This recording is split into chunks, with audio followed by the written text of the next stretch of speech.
उनको आप शाबाशी दें। पिछले 1.5 साल से जितने तकलीफ, जितनी मुश्किल हम हमारे डिपार्टमेंट ने देखा है, शायद पिछले 5 साल में 10 साल में वैसा नहीं हुआ था। एक तो कोरोना के कारण, और दूसरी इस तरह की बारिश और ये सब चीज कुछ ज्यादा हो रही है। 140% रेनफॉल इस बार ज्यादा हुई है, तो उसका इंपैक्ट होता है। कहीं अगर ट्रैफिक जाम हो गया, अब पूरे हमारे ऑफिसर 5 घंटे तक वहां खड़े रहेंगे जब तक ट्रैफिक क्लियर नहीं हो। जबकि ट्रैफिक क्लियर करना, आप जैसा सोचते हैं कि अब ये सलारजंग म्यूजियम ऑडिटोरियम है, यहां पे बैठने वालों के लिए 200 कुर्सियां लगी हुई हैं, लेकिन अगर यहां 1000 लोग आ जाएंगे तो क्या होगा? जरूर कुछ ना कुछ खड़े रहेंगे। सबको, अगर सबको बाहर निकलना है तो एक साथ नहीं निकल पाएंगे, थोड़ा धक्का मुक्की हो जाएगा। रोड का भी हाल यही है। जब बारिश होती है तो कुछ एरिया में वाटर लॉगिंग के कारण गाड़ियां नहीं जा सकती हैं, वो सब गाड़ियां मेन रोड पे आ जाती हैं, जिसके कारण ट्रैफिक जाम हो जाता है। अब उसमें वक्त लगेगा, उसको क्लियर होने में वक्त लगता है। कुछ लोगों में पेशेंस नहीं रहता, सब्र नहीं रहता, वो हॉर्न मारते चले जाते हैं। हॉर्न मारने से क्या होगा? तो थोड़ा सब्र, थोड़ा सब कुछ। और मैं तो कहता हूं कि हर 2 महीने, 3 महीने, 4 महीने में जब भी कोई फेस्टिवल आता है, कोई ईद आता है, तो हमेशा हम लोगों को इस चीज के बारे में जरूर सोचना चाहिए कि हमारा सोसाइटी, हमारा अगला नस्ल किस डायरेक्शन में जा रहा है। क्या हमारे ये फेस्टिवल को सेलिब्रेट करने से हमारा जो डायरेक्शन है वो सही डायरेक्शन में लोग जा रहे हैं, या केवल ये सेलिब्रेशन के नाम पे हो रहा है? केवल अगर सेलिब्रेशन के नाम पे हो गया फिर तो उससे कोई फायदा नहीं है। लेकिन अगर वो मुझे बेहतर बना रहा है, एक कम्युनिटी को बेहतर बना रहा है, तब इसका इंपैक्ट बहुत ज्यादा रहेगा। तो मैं आज एक बार फिर आप लोगों को, केवल कोरोना ही नहीं, और कोरोना से जुड़ी ही बहुत चीज आई है। अभी देखिए, बहुत छोटी सी चीज लगती है कि वेदर फोरकास्ट हुआ, बारिश होगी, लेकिन उसका असर हमारे डिपार्टमेंट पर क्या पड़ता है, या 2 मिनट में आपको मैं बताना चाहता हूं। जब भी वेदर का फोरकास्ट होता है, हमारे ट्रैफिक और लॉ एंड ऑर्डर के ऑफिसर अपने शिफ्ट के अलावा वो लोग रोड पर जाकर 7 से 10 घंटा एक्स्ट्रा खड़े रहते हैं। हैदराबाद में जो भी लो लाइंग एरिया है, जहां पानी जमा होता है, वहां घुटने भर पानी में वो लोग खड़े रहते हैं। तो मैं जब भी ये सब चीज को देखता हूं तो मुझे लगता है कि सबसे बड़ी, मुझे तो लगता है कि हमारे जो कांस्टेबल ऑफिसर्स हैं, सबसे बड़े मौलाना और सबसे बड़े पंडित, सबसे बड़े होली पर्सन हमारे वही हैं। चाहे किसी का भी काम हो, लेकिन वो हर वक्त आवाम के लिए, चाहे अगर कहीं प्लास्टिक के कारण नाले जम जाते हैं तो उसको हाथ डाल के प्लास्टिक भी निकालते हैं। इसीलिए अगर हम कभी प्लास्टिक फेंकते हैं तो उसके पहले सोचना चाहिए कि उसका क्या इंपैक्ट होता है। ऐसे बहुत जगह हैं जहां हमारे कांस्टेबल ऑफिसर्स के पैर उस मैनहोल में फंस के फ्रैक्चर हो गया, वो शायद बाहर अखबार वाले को पता भी नहीं चलता है कि उनको चोट लगा। वो 20 दिन घर में रहेंगे, फिर उसके बाद फिर आएंगे। इस तरह की बहुत चीज होती है। बारिश होना बहुत अच्छी चीज है, मैं ये नहीं कह रहा हूं कि बारिश नहीं होनी चाहिए। बारिश होना तो ऊपर वाले का रहम है, बहुत अच्छी चीज है, लेकिन उससे जुड़ी हुई जो चीज है, जो हम लोगों को चैलेंजेस देती है, उसके बारे में सोचिए। और इसीलिए मैं हमेशा कहता हूं, मैं यहां सभी हजरतों से ये गुजारिश करता हूं कि आपके रहम और आपकी मुस्कुराहट से हमारे कांस्टेबल ऑफिसर्स को बहुत रिवॉर्ड मिलता है। आगे का सपना, एक हर इंसान के अंदर जो एक होती है कि हम 1 साल बाद, 2 साल बाद, 5 साल बाद अपने आप को कहां मौजूद रखेंगे, हमारे नेक्स्ट जनरेशन जो है, आने वाली नस्ल, वो कहां रहेगी, उसके लिए हमें क्या करना होगा। इन सब का नतीजा निकलता है कि हमारा जीडीपी बढ़ता है।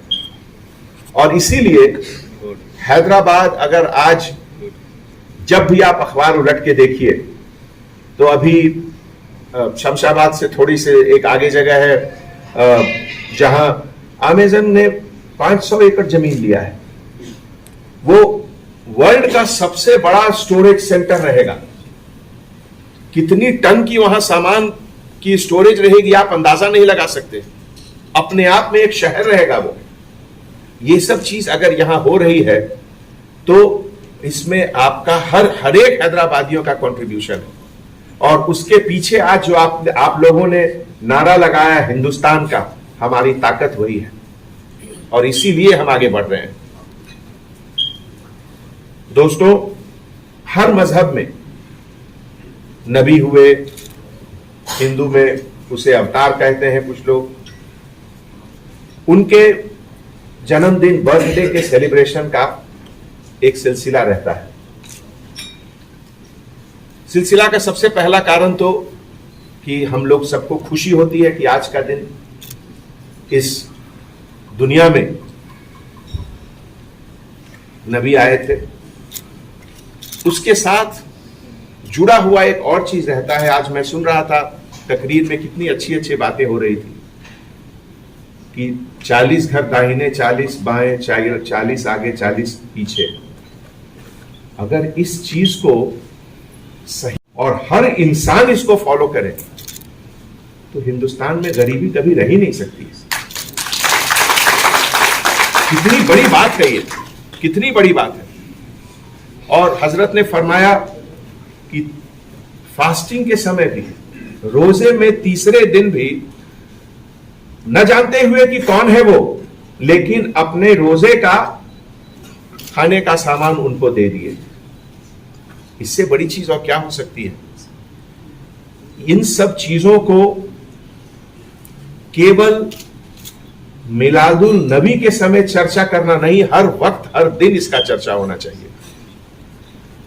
अगर हम लोग अपने बताए हुए रास्ते पे, अपने से बुजुर्गों के रास्ते पे, अपने नबी के रास्ते पे, अपने जो सभी मजहब के जो बड़े लोग हैं उनके बताए हुए रास्ते पर चलना अगर सही माने में चाहते हैं, तो जितनी ज्यादा उसकी चर्चा हो, जितनी ज्यादा जगह उसकी चर्चा हो, हर मौके पे उसकी चर्चा हो,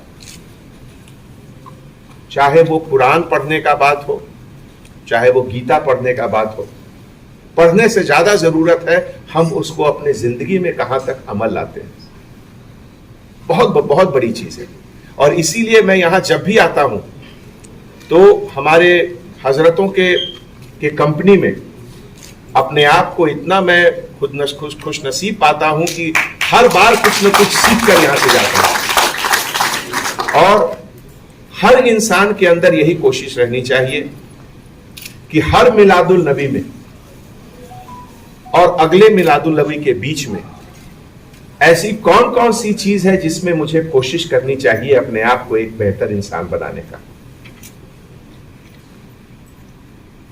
मोहम्मद सल्लल्लाहु अलैहि वसल्लम के पूरा जिंदगी एक मैसेज है। हिंदुस्तान के बाद जब हमारे अपने स्टेट की बात होती है, अभी पिछले हफ्ते एक मैगजीन निकलता है, इकोनॉमिक एंड पॉलिटिकल वीकली, जिसमें बहुत सारे रिसर्च पेपर्स ये सब छपते हैं। उसमें जैसा कि आप जानते हैं, पिछले 1.5 साल से हिंदुस्तान में ही नहीं तमाम दुनिया में हर जगह मार्केट डाउन हुआ है, चाहे वो कोई भी चीज का हो।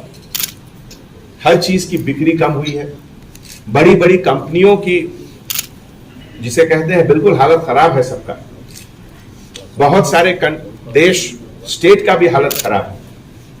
लेकिन आप लोग को यह जानकर खुशी होगी कि एक कहते हैं GDP growth rate, total state के सभी लोग मिलकर जो प्रोडक्शन कर रहे हैं, जिस किसी भी फील्ड में हो, जो एग्रीकल्चर में है वो एग्रीकल्चर का कर रहे हैं, जो फैक्ट्री में है वो फैक्ट्री का कर रहे हैं, जो सर्विसेज दे रहे हैं, जो सर्विसेज सेक्टर जैसे हॉस्पिटल में जो काम कर रहे हैं, जो सर्विस, सब मिलाकर एक जो प्रोडक्शन होता है जिसको ग्रॉस डोमेस्टिक प्रोडक्ट कहते हैं।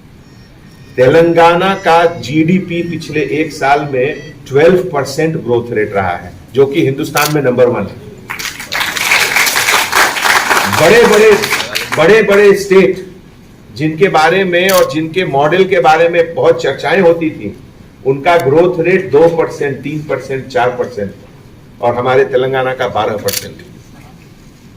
ये कितनी बड़ी बात है कि ऐसे वक्त में जब तमाम दुनिया के सभी लोग, इकोनॉमिक कंडीशन उनका बिल्कुल नीचे है, हम अभी भी ऊपर जा रहे हैं। ये इसीलिए संभव है केवल अमन और चैन के कारण ही नहीं। अब मैं इसको इससे एक स्टेप आगे कहूंगा। शायद उनको सही तरीके से उनके पेरेंट्स का कंट्रोल नहीं रहता है उनके ऊपर, जिसके कारण कभी कुछ एक्सीडेंट्स होती हैं, चोट लगती है लोगों को, चाहे वो बाइक एक्सीडेंट हो या जो भी हो। दोस्तों, ये हिंदुस्तान की आज चर्चा हुई तो उस पर मुझे बहुत अच्छा लगा कि हर मजहब, हर दीन के हर फेस्टिवल को सेलिब्रेट करते हुए जहन में अपने देश का जज्बा को हमेशा बरकरार रखना, ये बहुत अच्छी चीज है।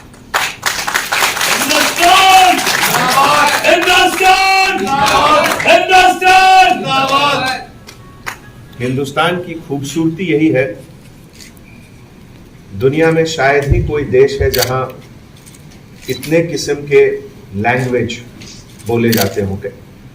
शायद 300 तो काउंटेड है। इतने तरीके से लिबास पहने जाते हैं, इतने तरीके के खाने के सामान, क्विजीन खाने के तरीके हैं। हर किस्म के लोग, दिखने में भी हम लोग सब एक नहीं लगते हैं, लेकिन फिर भी हम सभी को अगर कोई एक चीज जोड़ती है तो वो है हिंदुस्तानियत। और यही एक ऐसा चीज है जो हम लोगों को दुनिया के किसी भी देश से अलग रखता है। बड़े बड़े सिविलाइजेशन, कल्चर आए और चले गए, लेकिन एक हिंदुस्तान ही ऐसा है जहां बहुत मुश्किलें भी आई, बहुत तकलीफें आई, लेकिन फिर भी आज हम लोग बरकरार हैं और आज हम लोग एक बार फिर दुनिया में अपने सर को ऊपर करके चलने का ताकत रखते हैं। हम सुनते हैं हजरत से बैठकर बात करके। अभी हमारे एमएलए साहब ने एक बहुत अच्छी चीज बताई, अहमद बादशाह कादरी साहब ने, कि जब वो, बहुत पहले की बात है, मैं ये नहीं कहना चाहूंगा कि जब वो जवान थे, अभी भी हैं वो जवान, लेकिन इसलिए पहले की बात वो बता रहे थे कि यहां पे दंगल होता था, इस जगह पे कुश्तियां होती थी, और देखिए आज तकरीर हो रही है। समय बदलता है, वक्त के तकाजे के साथ हम लोग आगे जाते हैं, पीछे की चीज को पीछे छोड़ते हुए जाते हैं। तो ये सब चीज से एक सोसाइटी को आगे बढ़ने का कितना खूबसूरत एक तरीका मिलता है हम लोगों को। और आने वाले समय में, अभी परसों चार मीनार के पास MAUD सेक्रेटरी साहब, MLA साहब, MP साहब, हम लोग सब वहां देखने गए। जैसा कि आप लोगों ने पढ़ा होगा अखबार में, एक नया प्रोग्राम शुरू हो रहा है, एक शाम चार मीनार के नाम। तो चार मीनार एक ऐसी चीज है जिसको हैदराबाद नहीं, पूरी दुनिया जानती है कि चार मीनार क्या है। हमारी पहचान है हैदराबाद की चार मीनार। और मुझे सच पूछिए तो बहुत ख्वाहिश होती है कि चार मीनार का एरिया को और सुंदर बनाया जाए, और बनाना चाहिए। मैं देखता हूं तो मुझे तकलीफ होती है कि वहां गंदगी कभी अगर नजर आती है तो मुझे बहुत तकलीफ होती है। अभी मैं MLA साहब से वही जिक्र कर रहा था कि हम लोग जनरली कभी फ्राइडे को चले गए वहां, या कुछ मीटिंग हुआ तो चले गए, या कुछ जलसा हुआ तो चले गए।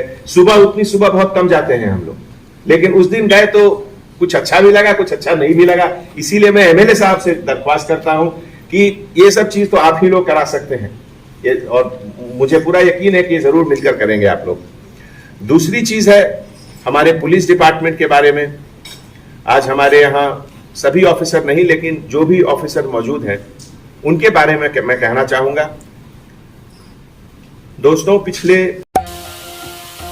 अब जीरा सोडा का बेहतरीन फ्लेवर ले आया है जिंका जीरा सोडा, फ्रेशनेस से भरा, जिसके हर एक सिप में आए ताजगी भरा एहसास। डाइजेशन के लिए बेस्ट, आज ही ले आइए जिंका जीरा सोडा, सिर्फ 10 रुपए में उपलब्ध।